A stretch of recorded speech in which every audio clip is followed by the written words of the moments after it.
ദൈവനാമത്തിന് മഹത്വം ഉണ്ടായിരിക്കട്ടെ. യേശു ക്രിസ്തുവിന്റെ പുതിയ നിയമ രക്ഷയുടെ ഉപദേശം എന്ന വാട്സപ്പ് ഗ്രൂപ്പിൽ നിത്യജീവന്റെ മൊഴികൾ എന്ന വചന പരമ്പരയിൽ അടിയന് വന്ന് പ്രസംഗിക്കുവാൻ ദൈവം ഇടയാക്കി കൃപയ്ക്കായി നന്ദിയോടെ സ്തുതിക്കുന്നു. ഇതിന് അവസരം തന്ന എല്ലാ അഡ്മിന്മാരോടുമുള്ള നന്ദിയെ ഈ തരുണത്തിൽ അറിയിക്കുന്നു. അതുപോലെ തന്നെ ഞങ്ങളെ ഫേസ്ബുക്കിലും വാട്സപ്പിലും യൂട്യൂബിലും ശ്രദ്ധിക്കുന്ന എല്ലാ ദൈവമക്കളെയും ദൈവനാമത്തിൽ വന്ദനം ചെയ്യുന്നു. നമ്മൾ ചിന്തിച്ചു കൊണ്ടിരിക്കുന്നത് ഏകദൈവ വിശ്വാസിയായ മോശയെ കുറിച്ചാണല്ലോ. മോശയെ കുറിച്ച് നമ്മൾ ചിന്തിച്ചപ്പോൾ എന്താണ്?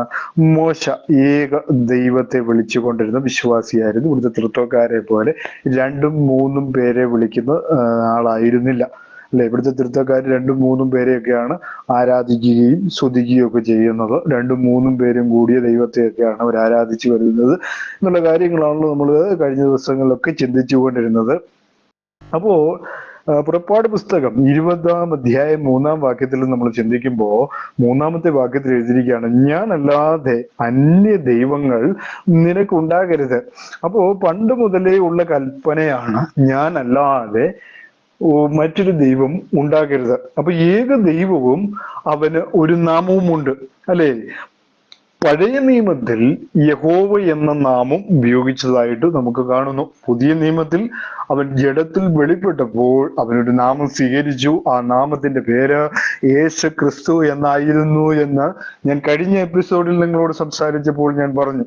അവിടെ നമ്മൾ കാണുന്നു പുറപ്പാട് പുസ്തകം 20:3, അതായത് ദൈവം ന്യായപ്രമാണം ആർക്ക്? മോശയ്ക്ക് നൽകുന്ന ഭാഗമാണല്ലോ നമ്മൾ വായിച്ചത്. അതിന്റെ ആദ്യത്തെ കൽപ്പനയിൽ തന്നെ പറയുന്നത് എന്താണ്? ഞാനല്ലാതെ അന്യ ദൈവങ്ങൾ നിനക്ക് ഉണ്ടാകാൻ പാടില്ല എന്നുള്ള കാര്യമാണ്. ആവർത്തന പുസ്തകം 6-ാം അധ്യായം അതിന്റെ 14-ാമത്തെ വാക്യത്തിലേക്ക് നമ്മൾ വരുമ്പോ ആവർത്തന പുസ്തകം 6:14 രേഖപ്പെടുത്തിയിരിക്കുകയാണ്, നിന്റെ ദൈവമായ യഹോവയുടെ കോപം നിനക്ക് വിരോധമായി ജ്വലിച്ച് നിന്നെ ഭൂമിയിൽ നശിപ്പിക്കാതിരിപ്പാൻ ചുറ്റുമിരിക്കുന്ന ജാതികളുടെ ദേവന്മാരായ അന്യ ദൈവങ്ങളുടെ പിന്നാലെ നീ പോകരുത്. അപ്പോ 14-ാമത്തെ വാക്യത്തിൽ എഴുതിയിരിക്കുന്നത് ശ്രദ്ധിച്ചു കാണുമല്ലോ അല്ലെ. കാരണം യഹോവയായ ദൈവത്തെ മാത്രമേ ആരാധിക്കാവുള്ളൂ എന്നുള്ള കാര്യമാണ് പഴയ നിയമത്തിൽ രേഖപ്പെടുത്തിയിരിക്കുന്നത്. അപ്പൊ പുതിയ നിയമത്തിൽ ആരാധനയ്ക്ക് യോഗ്യനായ യേശു ക്രിസ്തു, അതായത് പിതാവായ ദൈവത്തിന്റെ അനേകം നാമങ്ങളിൽ ഒന്നാണ് യേശു ക്രിസ്തു എന്നുള്ള കാര്യം നമ്മൾ എന്ത് ചെയ്തത്? മറന്നു പോകരുത്. കാരണം ത്രിമൂർത്തി ദൈവങ്ങളെ ആരാധിക്കുന്നതിനെ കുറിച്ചാണ് അവിടെ രേഖപ്പെടുത്തിയിരിക്കുന്നത്. കാരണം തൃത്വം എന്ന് പറയുന്ന ത്രിമൂർത്തി സങ്കല്പത്തെ ആരാധിക്കുന്നത് എന്താണ്? മറ്റൊരു ദൈവത്തെ, അതായത് അന്യ ദൈവങ്ങളെ ആരാധിക്കുന്നതിന് തുല്യമായിട്ടാണ് നമുക്കിവിടെ വചനത്തിൽ കാണുവാനായിട്ട് സാധിക്കുന്നു.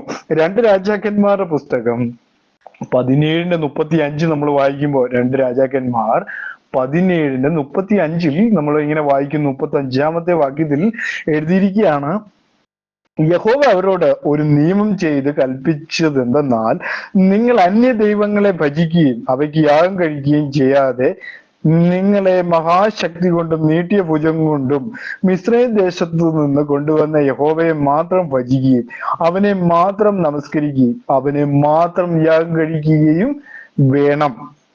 അവര് മാത്രം എന്ത് ചെയ്യണം? യാഗം കഴിക്കണം. അത് പഴയ നിയമത്തിൽ വളരെ വ്യക്തമായിട്ട് രേഖപ്പെടുത്തിയിരിക്കുന്ന കാര്യമാണ്. മിസ്രയീമിൽ നിന്ന് വീണ്ടെടുത്തപ്പോൾ തന്നെ യഹോവ എന്ന നാമം അവർക്ക് എന്താണ്? യഹോവ എന്ന നാമത്തിലാണ് വിശ്വസിക്കേണ്ടതെന്നും യഹോവ എന്ന നാമത്തിലാണ് ആരാധിക്കേണ്ടതെന്നും അവരെ മോശ പഠിപ്പിച്ചിരുന്നു. അത് അവരെന്ത് ചെയ്തു? പിന്നീട് വന്നവരും അത് പിന്തുടർന്നു അല്ലെ. ഇന്നത്തെ ആൾക്കാർ എന്ത് ചെയ്യുന്നില്ല? അത് പിന്തുടരുന്നില്ല. അവരെന്ത് ചെയ്യുന്നു? തൃത്വം എന്ന് പറയുന്ന സങ്കല്പത്തെ ഉണ്ടാക്കി തീർത്ത് അതിനെ ആരാധിച്ച്, ആ വിഗ്രഹത്തെ ആരാധിച്ച് തുതിച്ചു വരികയാണ്. അതായത് ത്രിമൂർത്തി സങ്കല്പം അവരുടെ ഇടയിൽ വ്യാപരിച്ചിരിക്കുന്നു. ഇന്നത്തെ അങ്ങനെയാണ് അല്ലെ. തൃത്വത്തിലെ രണ്ടാമനാണ് യേശു ക്രിസ്തു. അങ്ങനെയുള്ളവരുടെ ഇടയിൽ പോകരുത്. കാരണം രോഗസൗഖ്യം പറയുമ്പോൾ യേശു ക്രിസ്തുവിന്റെ നാമത്തിലാണ് അത്ഭുതങ്ങൾ സംഭവിക്കുന്നതൊക്കെ പറഞ്ഞുകൊണ്ട് ചില സ്വർഗീയ വിരുന്ന് പോലെയുള്ള അല്ലെങ്കിൽ മറ്റ് ഇതര വിഭാഗങ്ങൾ പലപ്പോഴും എന്താണ് ഇപ്പോൾ ചെയ്തുകൊണ്ടിരിക്കുന്നത് നമുക്ക് കാണുവാനായിട്ട് സാധിക്കുന്നു. അപ്പോൾ ഒരിക്കൽ ഒരു മനു മേനോൻ എന്ന് പറയുന്ന ഒരു കള്ളപ്രവാചകനാണോ എന്ന് എനിക്കറിയില്ല, അദ്ദേഹം ഇങ്ങനെ സംസാരിച്ചു കൊണ്ടിരിക്കുമ്പോൾ അദ്ദേഹം പറഞ്ഞു, യേശു എന്ന പ്രൊഡക്റ്റിനെ ഞാൻ പരിചയപ്പെടുത്താൻ പോവാണെന്ന്. എന്ന തെറ്റായ പഠിപ്പീരാണ് അദ്ദേഹം കൊടുത്തുകൊണ്ടിരിക്കുന്നത്. മാനവരാശിക്ക് തെറ്റായ ഒരു പഠനം അദ്ദേഹം നൽകുകയാണ്. യേശു എന്ന പ്രോഡക്റ്റിനെ പരിചയപ്പെടുത്തുകയാണ്. അവൻ സാക്ഷാൽ ദൈവമാണ്, നിങ്ങളുടെ പ്രോഡക്റ്റും കാര്യങ്ങളും ഒന്നുമല്ല. അങ്ങനെ നിങ്ങൾക്ക് മുമ്പിൽ വെക്കാനുള്ള പ്രോഡക്റ്റോ അങ്ങനെയുള്ള കാര്യങ്ങളൊന്നുമല്ല.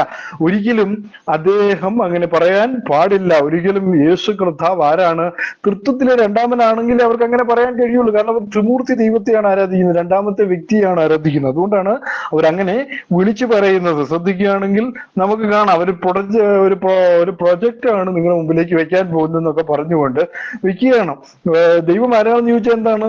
തൃത്വമാണ് ദൈവം എന്ന് പഠിപ്പിക്കുന്ന ചില ആളുകൾ അങ്ങനെ നമ്മുടെ ഇടയിലുണ്ട്. അപ്പൊ നമ്മൾ ശ്രദ്ധിക്കേണ്ട ഒരു കാര്യം, ഇങ്ങനെ ഒരിക്കലും എന്ത് ചെയ്യാൻ പറ്റത്തില്ല, അങ്ങനെ സംസാരിക്കുവാൻ പാടില്ല. ദൈവവചനപരമായി അത് തെറ്റാണ്. യിരെമ്യാവിന്റെ പുസ്തകം 25:6 നമ്മൾ വായിക്കുമ്പോൾ, യിരെമ്യാവിന്റെ പുസ്തകം 25:6 രേഖപ്പെടുത്തിയിരിക്കുന്നു. 6-ാമത്തെ വാക്യത്തിൽ എഴുതിയിരിക്കുകയാണ്, അന്യദേവന്മാരെ സേവിച്ച് നമസ്കരിക്കേണ്ടതിന് അവരോട് ചേരരുത്. നിങ്ങളുടെ കൈകളുടെ പ്രവൃത്തികൾ കൊണ്ട് എന്നെ കോപിപ്പിക്കുകയും അരുത്, എന്നാൽ ഞാൻ നിങ്ങൾക്ക് അനർത്ഥം വരുത്തുകയില്ല എന്ന് അവർ പറഞ്ഞു എന്ന് അവിടെ രേഖപ്പെടുത്തിയിരിക്കുന്നു. അപ്പൊ എന്താണ്? ഞാനല്ലാതെ അന്യ ദൈവങ്ങൾ, അല്ലെ, യഹോവയല്ലാതെ മറ്റൊരു ദൈവം നിങ്ങൾക്ക് ഉണ്ടാകാൻ പാടില്ല. അവൻ ഏക ദൈവമാണ്, ഏക സത്യ ദൈവമാണ്. ആ സത്യ ദൈവത്തെ മറന്ന് എന്ത് ചെയ്യാൻ പാടില്ല എന്നാണ് മോശയോടെ പഠിപ്പിക്കുന്നത്. ആ ദൈവത്തെ മറന്ന്, ആ ദൈവത്തിനൊരു പേരുണ്ട്, അത് യഹോവ എന്നാണ്. പുതിയ നിയമത്തിൽ അവൻ വീണ്ടെടുക്കുവാൻ, ജനത്തെ അവന്റെ പാപങ്ങളിൽ നിന്ന് വീണ്ടെടുക്കുവാൻ ഒരു നാമം സ്വീകരിച്ചു. ആ നാമത്തിന്റെ പേരെന്താണ്? യേശു ക്രിസ്തു എന്ന നാമമാണ്. അത് ജഡത്തിൽ, ദൈവം ജഡത്തിൽ വെളിപ്പെടുമ്പോൾ ദൈവം ആ ജഡ ശരീരത്തിന് നൽകിയ, അല്ലെങ്കിൽ ദൈവം തന്റെ ജഡത്തിന് നൽകിയ പേരെന്താണ്? യേശു ക്രിസ്തു എന്നാണ്. അപ്പൊ ദൈവം മനുഷ്യനായി നമ്മുടെ ഇടയിൽ വന്നു. മക്കൾ ജഡരക്തങ്ങളോട് കൂടിയവരായതുകൊണ്ട് അവനും അവരെ പോലെ ആയി എന്ന് പൗലോസ് അപ്പോസ്തലൻ വളരെ വ്യക്തമായ എബ്രായർ ലേഖനത്തിൽ രേഖപ്പെടുത്തി വെച്ചിരിക്കും, നമുക്ക് കാണാൻ കഴിയുന്നു പ്രിയ സഹോദരങ്ങളെ. അപ്പോ ഞാനല്ലാതെ എന്ത് ചെയ്യണം? മറ്റൊരു ദൈവം ഉണ്ടാകരുതെന്ന് മോശ എന്ത് ചെയ്തു? പഠിപ്പിച്ചു.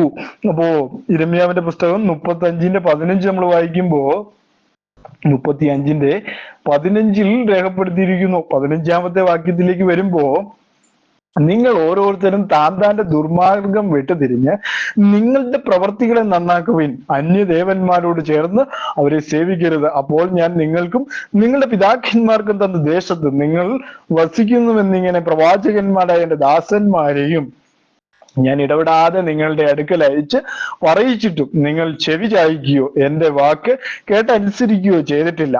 അപ്പൊ വളരെ ശ്രദ്ധിക്കേണ്ട ഒരു കാര്യമാണ്. എന്താണ് ഇവിടെ മനസ്സിലാക്കേണ്ട പ്രധാനമായ കാര്യം? എന്താണ്? ദൈവത്തെ അറിയണം.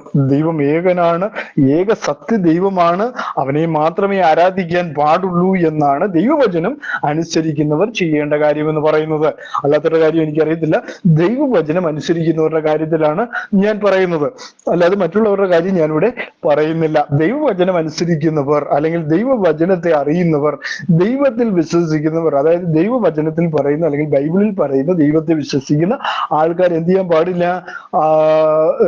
ഞാനല്ലാതെ അന്യ ദൈവങ്ങളില്ല, അന്യ ദൈവങ്ങൾ നിനക്ക് ഉണ്ടാകരുതെന്ന് പറയുന്ന കൽപ്പന നിശ്ചയമായും അവരനുസരിക്കേണ്ട ഒരു കാര്യം തന്നെയാണ്.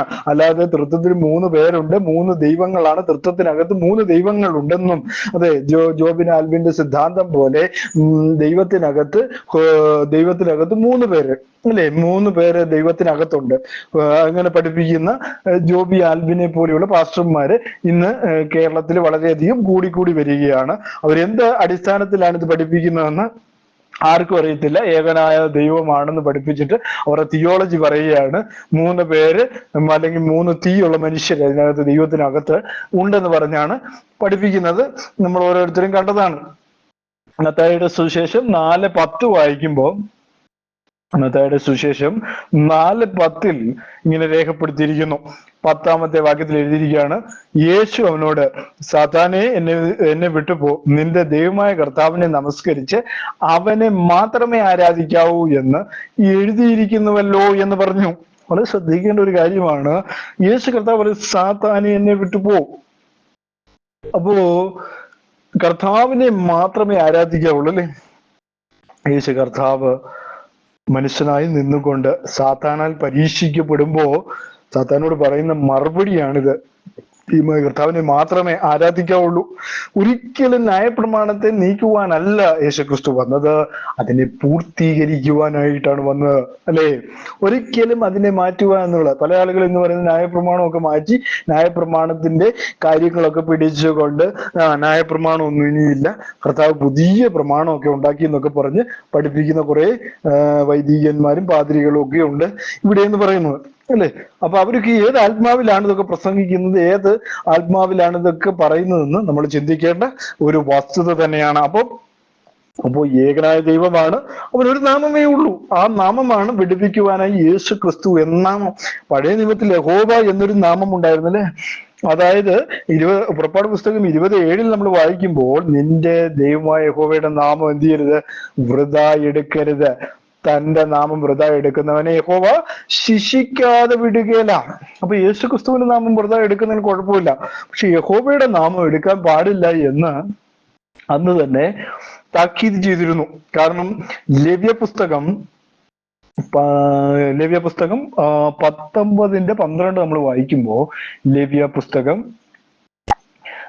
19:12 നമ്മൾ വായിക്കുമ്പോൾ 12 രേഖപ്പെടുത്തിയിരിക്കുകയാണ്, എന്റെ നാമത്തെ കൊണ്ട് കള്ളസത്യം ചെയ്ത് നിന്റെ ദൈവത്തിന്റെ നാമത്തെ അശുദ്ധമാക്കരുത്, ഞാൻ യഹോവയാകുന്നു. അപ്പം കള്ളസത്യം ചെയ്യുവാൻ പാടില്ല ആ നാമത്തിൽ. അങ്ങനെയാണ് ലേവ്യ പുസ്തകത്തിൽ രേഖപ്പെടുത്തിയിരിക്കുന്നത്. അതുകൊണ്ടാണ് വൃഥാ എടുക്കരുതെന്ന് അവിടെ രേഖപ്പെടുത്തിയിരിക്കുന്നത്. ആവർത്തന പുസ്തകം 6:13 രേഖപ്പെടുത്തിയിരിക്കുന്നത് ശ്രദ്ധിക്കുക. ആവർത്തന പുസ്തകം 6:13 രേഖപ്പെടുത്തിയിരിക്കുന്നു. 13-ാമത്തെ വാക്യത്തിൽ എഴുതിയിരിക്കുന്നത് ഇങ്ങനെയാണ്, നിന്റെ ദൈവമായ യഹോവയെ ഭയപ്പെട്ട് അവനെ സേവിക്കണം, അവന്റെ നാമത്തിൽ സത്യം ചെയ്യണം. അവന്റെ നാമത്തിൽ എന്ത് ചെയ്യണം, സത്യം ചെയ്യണം. അപ്പൊ കള്ള സത്യം ചെയ്യുന്നവരുണ്ട്. അപ്പൊ അതുകൊണ്ടാണ് വൃഥാ എടുക്കരുത്. വൃഥാ എടുത്തു കഴിഞ്ഞാൽ ദോഷം ഉണ്ടാക്കും. കാരണം അതായിരുന്നു അന്നത്തെ പ്രത്യേകത. എന്താണ്? പല്ലിന് പകരം പല്ല്, കണ്ണിന് പകരം കണ്ണ് എന്നുള്ള ഒരു സിദ്ധാന്തം പഴയ നിയമത്തിൽ ഉണ്ടായിരുന്നു. അപ്പൊ ആ ഒരു സിദ്ധാന്തമായിരുന്നു പഴയ നിയമത്തിൽ ദൈവം സ്വീകരിച്ചത്. കാരണം അന്നേരം തന്നെ ദൈവവചനത്തിനെതിരായി പ്രവർത്തിക്കുന്നതിന് അന്നേരം ശിക്ഷിക്കുമായിരുന്നു. ഇന്നത്തെ ഇത് കൃപായുഗമായത് കൊണ്ടാണ് നമ്മൾ എന്ത് ചെയ്യത്തില്ല, അന്നേരം നമ്മൾ ശിക്ഷിക്കപ്പെടത്തില്ല, പിന്നീട് നമ്മൾ ശിക്ഷിക്കപ്പെടത്തുള്ളൂ, അല്ലെ? വളരെ ശ്രദ്ധിക്കേണ്ട ഒരു കാര്യം തന്നെയാണ്, അല്ലെ? അപ്പൊ അതുകൊണ്ടാണ് നമ്മളിപ്പോൾ എന്ത് ചെയ്യുന്നത്, നമ്മൾക്ക് അടിക്കടി ശിക്ഷ കിട്ടാത്തത് അതുകൊണ്ടാണ്. കാരണം ദൈവം ന്യായവിധിക്കായിട്ടൊരു സമയം വെച്ചിരിക്കുന്നു എന്നുള്ളതാണ് നമ്മൾ മനസ്സിലാക്കേണ്ട പ്രധാനപ്പെട്ട കാര്യം എന്ന് പറയുന്നത്, അല്ലേ? അപ്പൊ എന്താണ്, യഹോവയുടെ നാമം എന്ത് ചെയ്യത്തില്ല, എടുക്കാൻ പാടില്ല, വൃഥാ എടുക്കുവാൻ പാടില്ല. പക്ഷെ യേശുക്രിസ്തുവിന്റെ നാമം എപ്പോൾ വേണമെങ്കിലും അത് രക്ഷയ്ക്കായി എടുക്കാം. കാരണം അവൻ മനുഷ്യനായി നമ്മുടെ ഇടയിൽ ഇറങ്ങി വന്ന് നമ്മളെ രക്ഷിക്കുവാൻ എടുത്ത നാമമാണ്. ആ നാമം എന്ത് ചെയ്യാം, എപ്പോഴും നമ്മുടെ രക്ഷയ്ക്കായി നമ്മോട് കൂടെ തന്നെ ഇരിക്കുന്നു. അതായത് ലോക അവസാനത്തോളം ഞാൻ നിങ്ങളോട് കൂടെ ഇരിക്കുമെന്ന് പറഞ്ഞ നാഥൻ എന്താണ്, നമ്മോട് കൂടെ ഇരിക്കുന്ന നാമമാണിത്. നമ്മോട് കൂടെ ഇരിക്കുന്ന ആ ദൈവനാമം, ആ നാമത്തെ വിളിച്ചു കഴിഞ്ഞാൽ നമ്മോട് കൂടെ ഇരിക്കും. ലോകാവസാനത്തോട് കൂടെ ഇരിക്കുന്ന ആരാണ്? യേശു ക്രിസ്തു മാത്രമാണ് എന്നുള്ള കാര്യമാണ് അവിടെ രേഖപ്പെടുത്തിയിരിക്കുന്നത്, അല്ലെ? അപ്പോ നമ്മൾ മനസ്സിലാക്കേണ്ട ഒരു കാര്യം എന്ന് പറയുന്നത് അതാണ്. ആവർത്തന പുസ്തകം 10-ാം അധ്യായം അതിന്റെ 20 നമ്മൾ വായിക്കുമ്പോ 20-ാമത്തെ വാക്യത്തിൽ എഴുതിയിരിക്കുന്നത്, നിന്റെ ദൈവമായ യഹോവയെ നീ ഭയപ്പെടണം, അവനെ സേവിക്കണം, അവനോട് ചേർന്നിരിക്കണം, അവന്റെ നാമത്തിൽ സത്യം ചെയ്യണം എന്നൊക്കെയാണ് അവിടെ രേഖപ്പെടുത്തിയിരിക്കുന്നത്. അപ്പൊ എന്താണ് സത്യം ചെയ്യണം? അപ്പോൾ ചില കാര്യങ്ങൾ എന്താണ്, എടുത്തു കഴിഞ്ഞാൽ, ആ നാമം എടുത്തു കഴിഞ്ഞാൽ, ആ നാമത്തിൽ ചില കാര്യങ്ങൾ സത്യം ചെയ്തു കഴിഞ്ഞാൽ പിന്നെ അതിൽ നിന്ന് മാറാൻ പറ്റുകയില്ല. അതാണ് പഴയ നിയമത്തിലെ വ്യവസ്ഥ എന്ന് പറയുന്നത്. അപ്പൊ അതിൽ നിന്ന് മാറാൻ കഴിയുകയില്ല. പുതിയ നിയമത്തിൽ എന്താണ്, കൃപായുഗമായതുകൊണ്ട്, കർത്താവ് നമ്മെ എല്ലാവരും സ്നേഹിക്കുന്നത് കൊണ്ട് എന്താണ്, നമ്മൾക്ക് അന്നേരം ശിക്ഷാവിധി വരുന്നില്ല എന്നുള്ള കാര്യം എന്ത് ചെയ്യരുത്, നമ്മൾ മറന്നു പോകരുത്.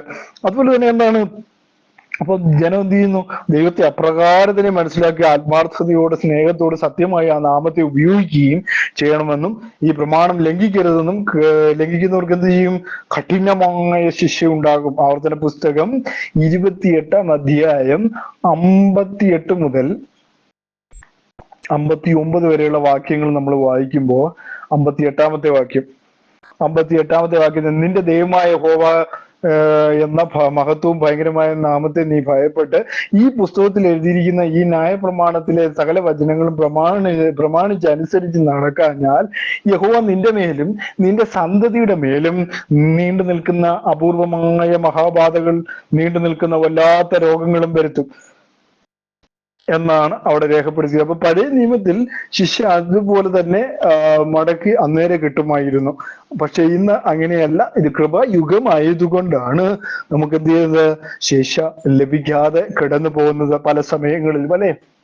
അപ്പോൾ നമ്മൾ മനസ്സിലാക്കേണ്ട കാര്യം എന്താണ്? യേശു ക്രിസ്തു എന്ന നാമത്തെ കുറിച്ച് നമ്മൾ വ്യക്തമായി പഠിച്ചിരിക്കണം. അപ്പൊ യേശു ക്രിസ്തുവിന്റെ നാമം, അതായത് ഏക ദൈവമേ ഉള്ളൂ, ഏക ദൈവത്തിന് ഈ രക്ഷിക്കപ്പെടുവാനായിട്ട് ഒരു നാമവും നമുക്ക് നൽകിയിട്ടുണ്ട്, അല്ലെ? ആ നാമത്തെ നമ്മൾ സ്വീകരിക്കുമ്പോൾ ആ നാമത്തിന്റെ പ്രധാനമായും നമ്മൾ ചിന്തിക്കേണ്ട കാര്യം എന്താണ്? ഏക ദൈവ വിശ്വാസമാണ്, അല്ലെ?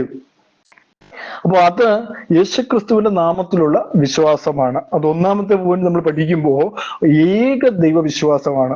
മർക്കോസിന്റെ സുവിശേഷം 12-ാം അധ്യായം 28 മുതൽ 29 വരെയുള്ള വാക്യങ്ങൾ നമ്മൾ വായിക്കുമ്പോൾ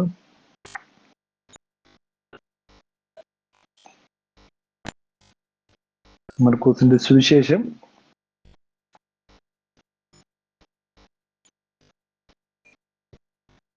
28 മുതലുള്ള വാക്യങ്ങൾ നമ്മൾ വായിക്കുമ്പോൾ, ശാസ്ത്രിമാരിൽ ഒരുവൻ അടുത്തു വന്ന് അവർ തമ്മിൽ തർക്കിക്കുന്നത് കേട്ട് അവൻ അവരോട് നല്ലവണ്ണം ഉത്തരം പറഞ്ഞ് ഈ പ്രകാരം ബോധിച്ചിട്ട് എല്ലാറ്റിലും മുഖ്യ കൽപ്പന ഏത് എന്ന് അവനോട് ചോദിച്ചു. അതിന് യേശു, എല്ലാറ്റിലും മുഖ്യ കൽപ്പനയോ, ഇസ്രായേലി കേൾക്ക, നമ്മുടെ ദൈവമായ കർത്താവ് ഏക കർത്താവ്.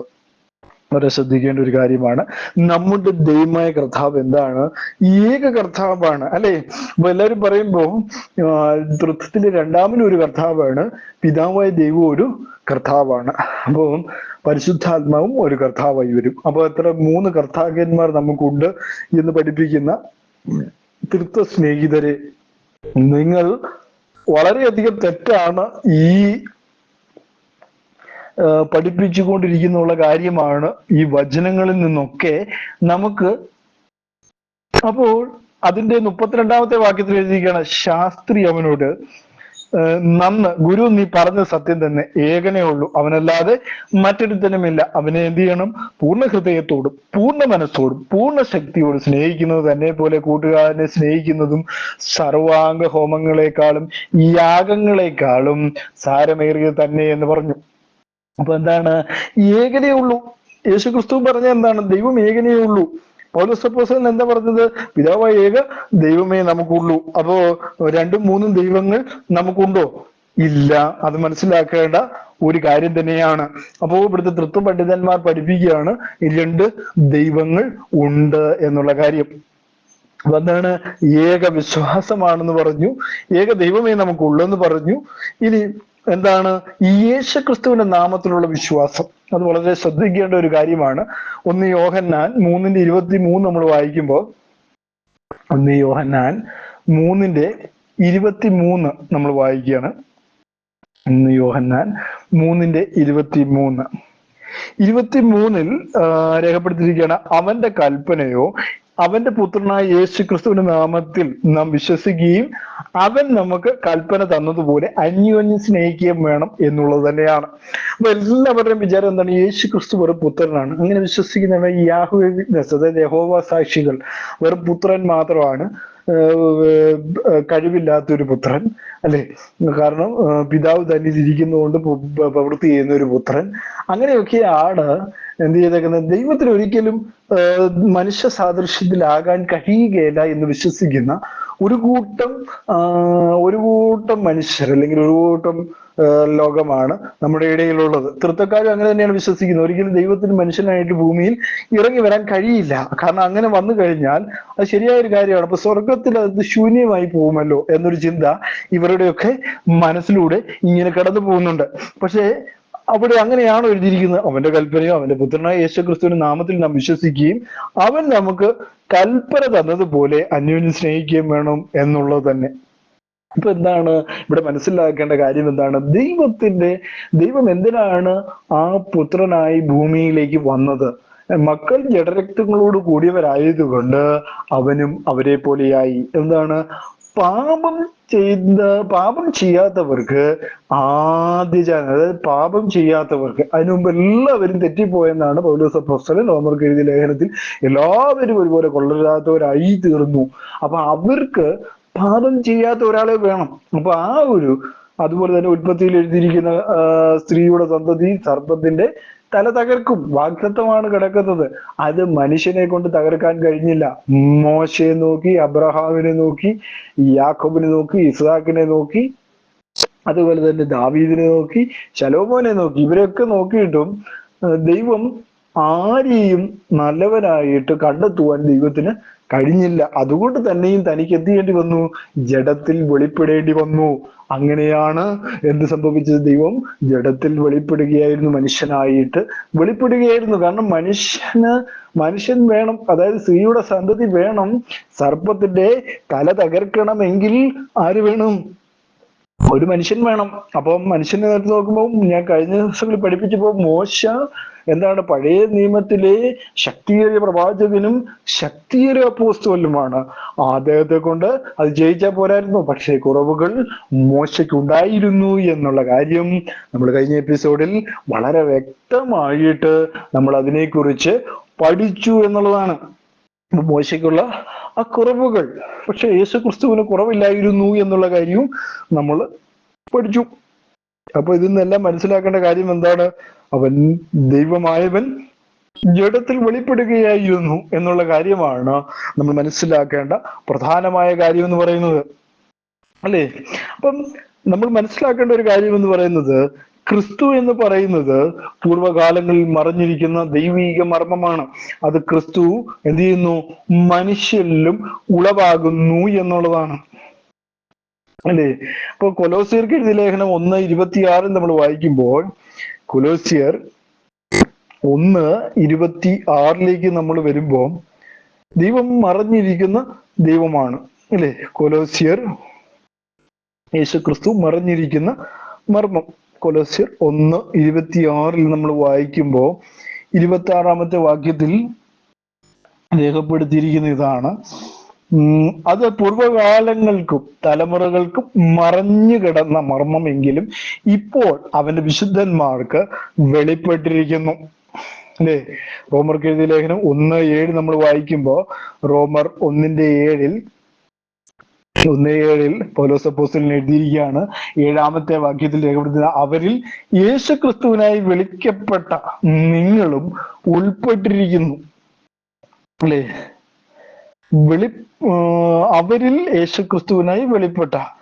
അപ്പം നമ്മൾ ഓരോരുത്തരും ക്രിസ്തുവിലാണ് വെളിപ്പെടുന്നത്. ക്രിസ്തു നമ്മുടെ എല്ലാം ഹൃദയങ്ങളിൽ വസിക്കുന്നു, അല്ലെങ്കിൽ ക്രിസ്തു നമ്മോട് കൂടെ ഇരിക്കുന്നവനായ, അതാണ് ദൈവം നമ്മോട് കൂടെ എന്ന് പേരുള്ള ഇമ്മാനുവേൽ എന്ന പേര് ഇടണമെന്ന് പറഞ്ഞത്, അല്ലേ?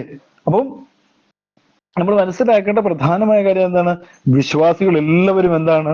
ദൈവത്തിന് വളരെ പ്രിയപ്പെട്ടതാണ്. അസാധാരണമായ ഒരു പ്രത്യേക സ്നേഹം ദൈവത്തിന് അവരോടുള്ളത്. വിശുദ്ധന്മാർ, ക്രിസ്തു യേശുവിൽ വിശ്വസിക്കുന്നവർ എല്ലാവരും എന്താണ്? വിശുദ്ധിയുള്ളവരാണ്, ദൈവത്താൽ വിശുദ്ധീകരിക്കപ്പെട്ടവരാണ്. അപ്പൊ എന്താണ്? നമ്മള് ദൈവത്തിന്റെ ക്രിസ്തു എന്ന് പറയുമ്പോൾ, ദൈവം മനുഷ്യനായി തീർന്ന അഭിഷക്തൻ എന്നുള്ള അർത്ഥത്തിലാണ് ക്രിസ്തു എന്ന വാക്ക് ഉപയോഗിച്ചിരിക്കുന്നത്. വളരെ ശ്രദ്ധിക്കേണ്ട ഒരു കാര്യം തന്നെയാണ്. അപ്പോൾ ആ ഒരു ഇതിൽ നമ്മൾ വിശ്വസിക്കുമ്പോൾ ദൈവം എന്ത് ചെയ്യും? നമുക്ക് നീതിയായി കണക്കിടും എന്നുള്ള കാര്യമാണ് നമ്മൾ രേഖപ്പെടുത്തിയിരിക്കുന്നത്. അപ്പൊ ഇതെങ്ങനെ ഉളവാകുന്നു? അത് വിശ്വാസത്താൽ ഉളവാകുന്നു. എഫേസ്യർ 3:17 വരുമ്പോ, എഫേസ്യർ 3:17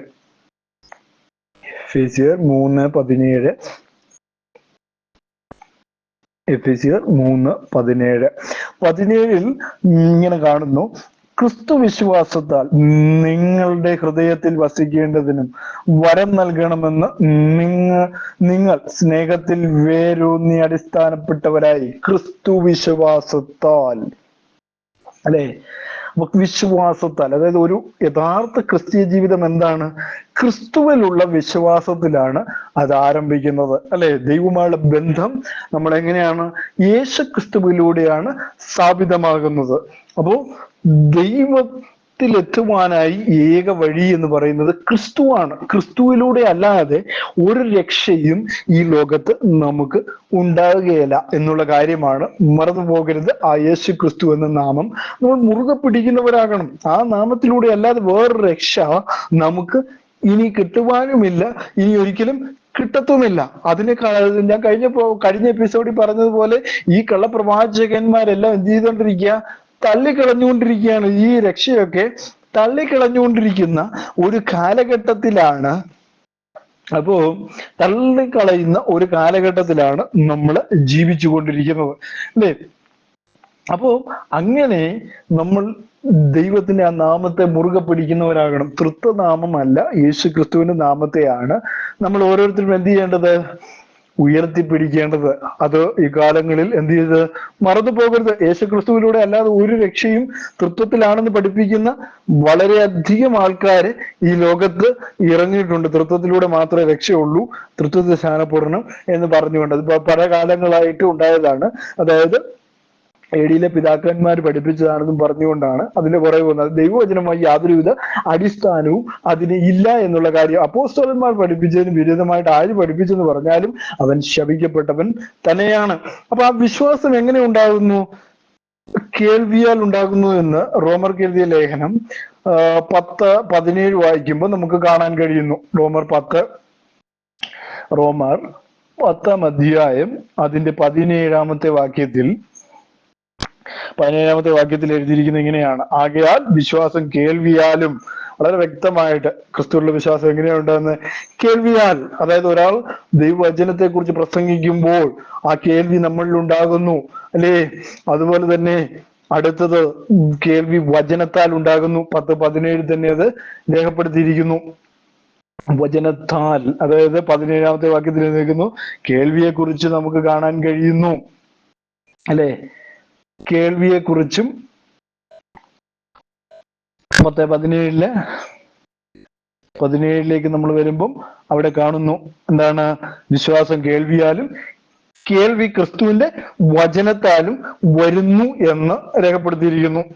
10:14 രേഖപ്പെടുത്തിയിരിക്കുകയാണ് വചന പ്രസംഗത്താൽ. 14-ാമത്തെ വാക്യത്തിൽ എഴുതിയിട്ടുണ്ട്: എന്നാൽ അവർ വിശ്വസിക്കാത്തവനെ എങ്ങനെ വിളിച്ചപേക്ഷിക്കും? അവർ കേട്ടിട്ടില്ലാത്തവൻ എങ്ങനെ വിശ്വസിക്കും? പ്രസംഗിക്കുന്നവനില്ലാതെ എങ്ങനെ കേൾക്കും? അപ്പൊ പ്രസംഗമാണ് ക്രിസ്തുവിനെ കുറിച്ചുള്ള അറിവ്, അല്ലെങ്കിൽ ക്രിസ്തുവിനെ കുറിച്ച് നമ്മൾക്ക് എന്ത് ചെയ്യുന്ന വിശ്വാസം ഉടലെടുക്കുന്നത്, അല്ലെങ്കിൽ ക്രിസ്തുവിനെ അറിയുവാനുള്ള ഭാഗ്യം നമുക്ക് തരുന്നത് എന്നുള്ള കാര്യമാണ് നമുക്ക് മനസ്സിലാക്കാൻ കഴിയുന്നത്. പ്രസംഗം മനുഷ്യനാൽ. 15-ാമത്തെ വാക്യത്തിൽ എഴുതിയിരിക്കുകയാണ്: ആരും അയക്കാതെ എങ്ങനെ പ്രസംഗിക്കും? വളരെ ശ്രദ്ധിക്കേണ്ട ഒരു കാര്യമാണ്. ആരും അയക്കാതെ. പ്രസംഗം ദൈവം അയച്ചിട്ടാണ് ഒരാള് പ്രസംഗിക്കുന്നത്. അവരെ കണ്ടെത്തണം. ആരാണ് ദൈവം അയച്ചിട്ട് വരുന്നത്? അവനെ നമ്മൾ എന്ത് ചെയ്യണം? അല്ലെ? യെശയ്യാവിന്റെ പുസ്തകം 52:7 പറയുന്നത്, സദ്വർത്തമാനം പ്രസംഗിച്ച് അവരുടെ ക്ലേശകരമായ അനേകം മൈലുകൾ സഞ്ചരിച്ച് അവരുടെ കാലുകൾ പരുക്കനും പൊട്ടിയതും ചതവും പറ്റിയതും വിരൂപമായിരുന്നിരിക്കാം, എന്നാൽ ദൈവത്തിന്റെ ദൃഷ്ടിയിൽ കാലുകൾ അവയാണ്. കാരണം ഏറ്റവും മനോഹരമായതും പ്രധാനപ്പെട്ടതുമായ പ്രവൃത്തി ചെയ്യുവാനുമാണ് അവർ പോകുന്നത്. അപ്പൊ എന്താണ്? നമ്മൾ പ്രസംഗിക്കണം. ദൈവത്തിന്റെ പ്രസംഗം ദൈവം അയച്ചിട്ട് ഒരാൾ പ്രസംഗിക്കും. അത് കേൾക്കുമ്പോൾ എന്ത് ചെയ്യും? നമുക്ക് ക്രിസ്തുവിനെ കുറിച്ചുള്ള വിശ്വാസവും അരുളപ്പാടുകളും നമുക്ക് ലഭിക്കും എന്നുള്ള കാര്യമാണ് അവിടെ രേഖപ്പെടുത്തിയിരിക്കുന്നത്. പരിശുദ്ധാത്മാവ് അയക്കുന്ന ദൈവത്താൽ. 1 പത്രോസ് 1:12 നമ്മൾ വായിക്കുമ്പോൾ, 1 പത്രോസ് 1:12 1 പത്രോസ് 1:12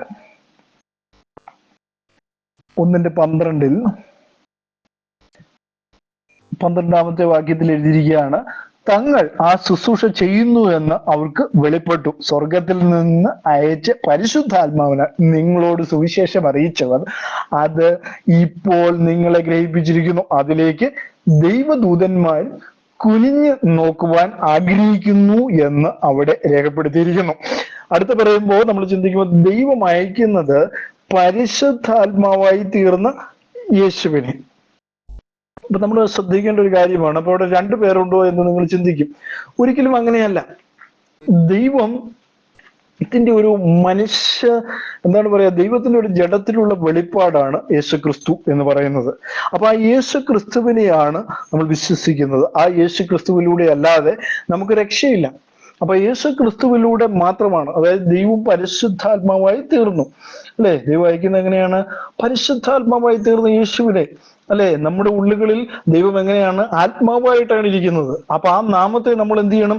ദൈവത്തിന്റെ ആ നാമത്തെ നമ്മൾ മുറുകെ പിടിക്കേണ്ടതായിട്ടുണ്ട്. അവൻ യേശു ക്രിസ്തുവായി നമ്മുടെ ഉള്ളുകളിൽ ഇരിക്കുകയാണ്. 1 കൊരിന്ത്യർ 15:45 വരുമ്പോ 15:45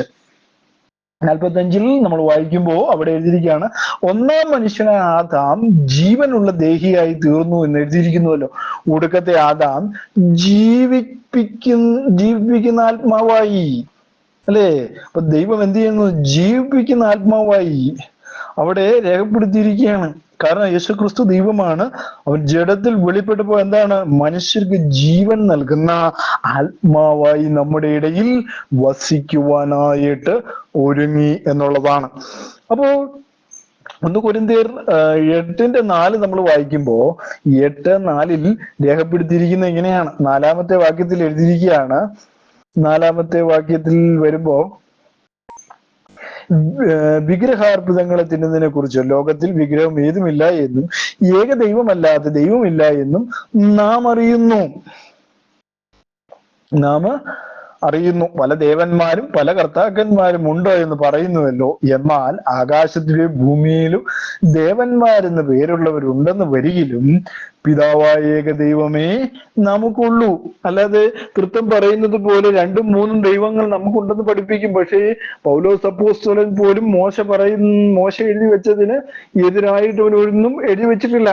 അവന് ദമസ്കോസിന്റെ പടിവാതിക്കൽ വെച്ച് വെളിപ്പാടുണ്ടായപ്പോൾ പോലും, യേശു ക്രിസ്തുവിനെ കുറിച്ച് വെളിപ്പാടുണ്ടായപ്പോഴും താൻ എന്ത് ചെയ്തില്ല? പുതിയൊരു സിദ്ധാന്തം അവിടെ ചേർത്ത് വെച്ചോ? ഒരിക്കലും ചേർത്ത് വെച്ചില്ല. ദൈവം മനുഷ്യനായി തീർന്നതാണ് യേശു ക്രിസ്തു എന്ന് അവൻ തെളിയിക്കുക തന്നെ ചെയ്തു. നമ്മെ രക്ഷിക്കുവാനായിട്ട് വന്ന ദൈവത്തിന്റെ ജഡത്തിലുള്ള വെളിപ്പാടായ യേശു ക്രിസ്തുവിനെ കുറിച്ച് വളരെ വ്യക്തമായി അവൻ രേഖപ്പെടുത്തി. തിമോത്തിയുടെ ലേഖനത്തിൽ രേഖപ്പെടുത്തി വെച്ചിരിക്കുകയാണ്. 3:16 വളരെ വ്യക്തമായി അവൻ അതിനെ രേഖപ്പെടുത്തി വെച്ചിരിക്കുന്നു. അപ്പൊ എന്താണ്? നമ്മൾ യാക്കോബിന്റെ പുസ്തകം 2:19 പോകുമ്പോ, യാക്കോബ് 2:19 വരുമ്പോ, യാക്കോബ് 2:19 രേഖപ്പെടുത്തിയിരിക്കുകയാണ്. 19-ാമത്തെ വാക്യത്തിൽ, ദൈവം ഏകനെന്ന് നീ വിശ്വസിക്കുന്നുവോ? കൊള്ളാം, പിശാചുക്കളും അങ്ങനെ വിശ്വസിക്കുകയും വിറയ്ക്കുകയും ചെയ്യുന്നു. അപ്പൊ എന്താണ് ഇവിടെ? തൃത്വക്കാർക്ക് മാത്രമേ ഉള്ളൂ ഈ പ്രശ്നം. കാരണം ദൈവം ഏകനെന്ന് നീ വിശ്വസിക്കുന്നുവോ എന്നാണ് യാക്കോബ് ചോദിക്കുന്നത്. അപ്പൊ എന്താണ്? കൊള്ളാം, പിശാചുക്കളും അങ്ങനെ വിശ്വസിക്കുകയും വിറയ്ക്കുകയും ചെയ്യുന്നു. അപ്പൊ ഇവിടുത്തെ തൃത്വക്കാരെ പിശാച് തിരിച്ചു വെച്ചിരിക്കുകയാണ്. 3 പേരുണ്ട്, ഏകനല്ല 3 പേരുണ്ട് എന്ന് അവരെ പറഞ്ഞ് അങ്ങനെ പഠിപ്പിച്ച് വച്ചിരിക്കുകയാണ്.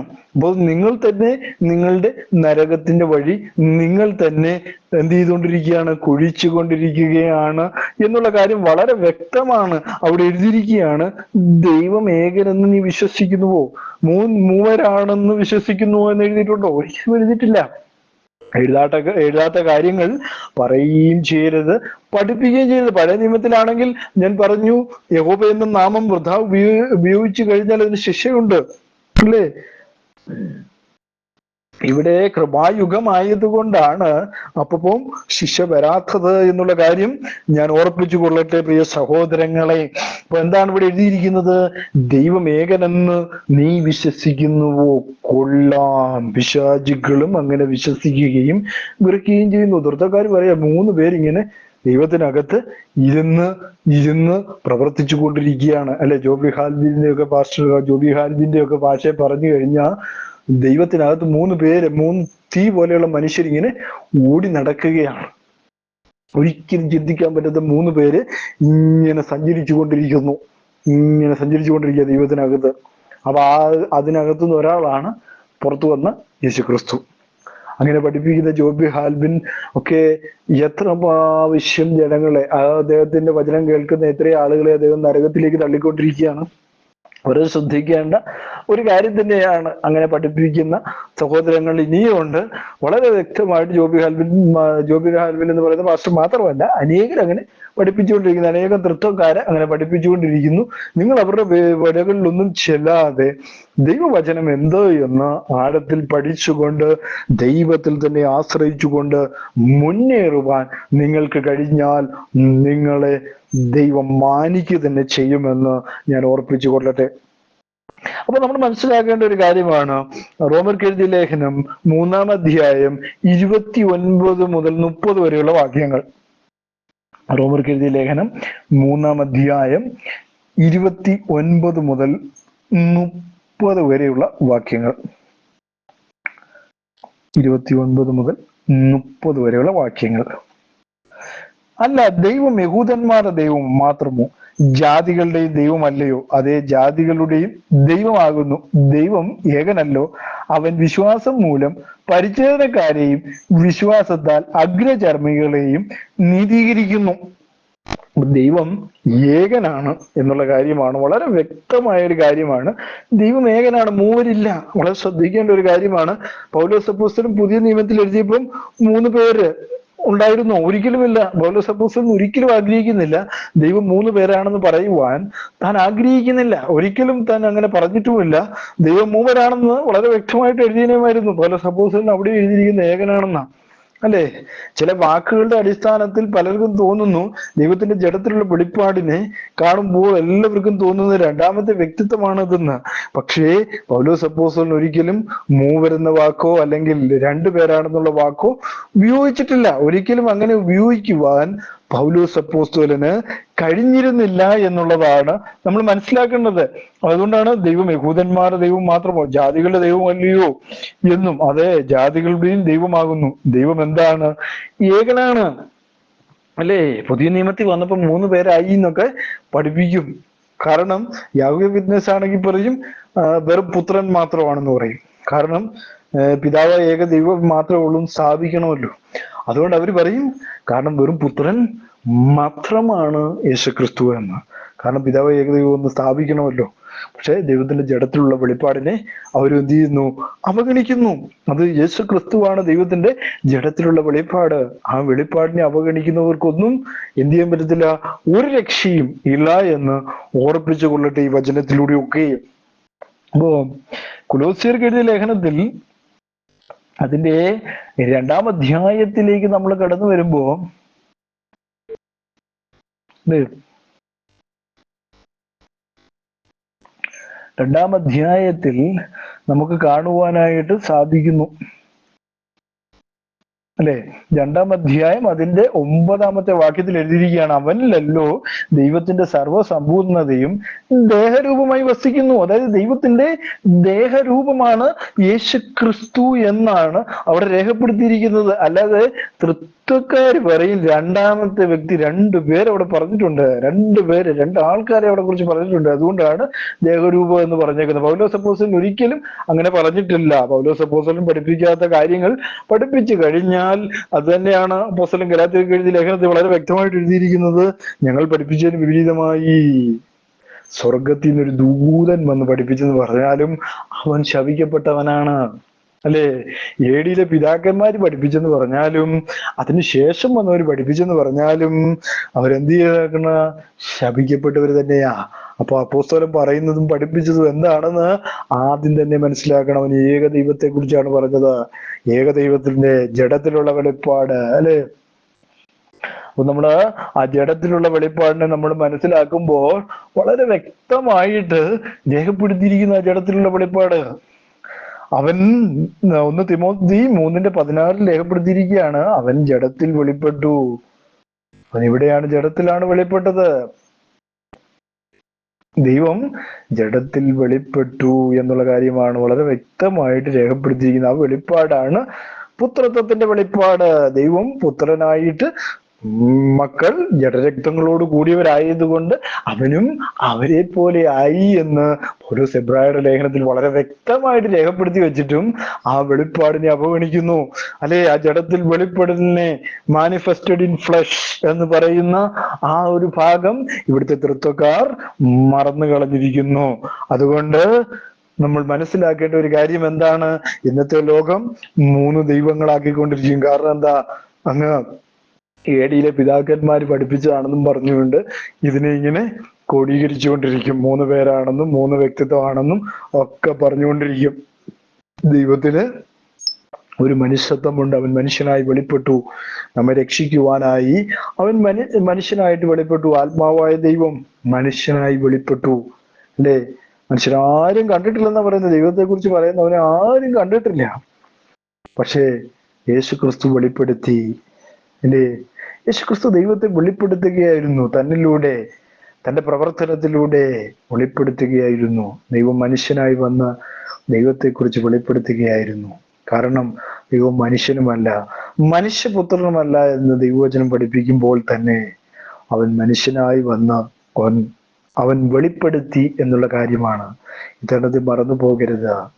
ഈ വചനങ്ങൾ നിങ്ങൾക്ക് അനുഗ്രഹപ്രദമായെങ്കിൽ ഞാൻ നിങ്ങൾക്ക് വേണ്ടി പ്രാർത്ഥിക്കാൻ പോവുകയാണ്. മഹാപരിശുദ്ധനും നിത്യനുമായ ദൈവം ഈ സമയത്തിനായി സ്തുതിക്കുന്നു. ഈ വചനം കേട്ട എല്ലാവരെയും കർത്താവ് വാഴ്ത്തി അനുഗ്രഹിക്കണമേ എന്ന് ഞാൻ പ്രാർത്ഥിക്കുന്നു. ഇതില് അഡ്മിന്മാരായി പ്രവർത്തിക്കുന്ന എല്ലാവരെയും കർത്താവ് അനുഗ്രഹിക്കണമേ എന്ന് പ്രാർത്ഥിക്കുന്നു.